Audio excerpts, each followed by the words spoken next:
Bienvenue sur Réveil de Nation pour Jésus-Christ. Abonne-toi pour ne pas manquer nos prochaines vidéos et marque ta différence en écrivant un commentaire en tant qu'enfant de Dieu. L'histoire que je vais te raconter est celle de Smith Wigglesworth, un homme simple, plombier de son état, mais que Dieu a transformé en instrument de réveil et de miracle. Né en 1859 en Angleterre, Smith était un homme peu instruit, incapable même de lire jusqu'à ce que sa femme Polly lui apprenne à lire la Bible. Ce livre devint pour lui la seule source d'inspiration, de force et de prédication. Dans sa vie, il ne lisait rien d'autre que la parole de Dieu. Et cette parole devint feu dans son cœur. Un jour, alors qu'il priait pour les malades, il vit des guérisons instantanées. Les boiteux marchaient, les sourds entendaient, les muets parlaient. Mais ce qui marqua le plus son ministère, ce furent les résurrections. On raconte qu'au moins 14 personnes mortes sont revenues à la vie lorsqu'il priait avec foi au nom de Jésus-Christ. Un jour, il arriva dans une maison où un homme était déjà étendu, mort, et les pleurs remplissaient la pièce.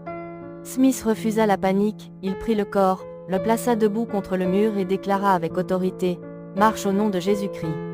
L'homme glissa et retomba au sol.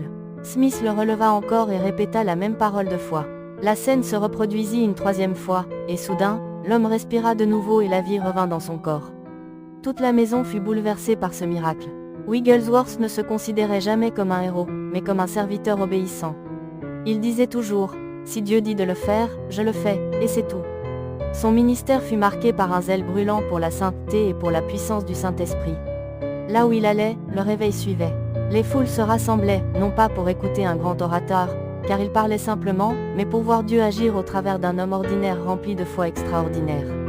Ce récit nous rappelle que Jésus est le même hier, aujourd'hui et éternellement. Les miracles de Wigglesworth ne venaient pas de lui, mais du Christ ressuscité vivant en lui. Et ce même Jésus veut agir aussi dans ta vie aujourd'hui. Tu n'as pas besoin d'être parfait ni de tout savoir, mais d'avoir un cœur disposé et une foi vivante. Es-tu prêt à ouvrir ton cœur et à laisser Jésus être ta lumière et ta force pour toi aussi? Le réveil peut commencer aujourd'hui si tu crois et si tu t'abandonnes à lui.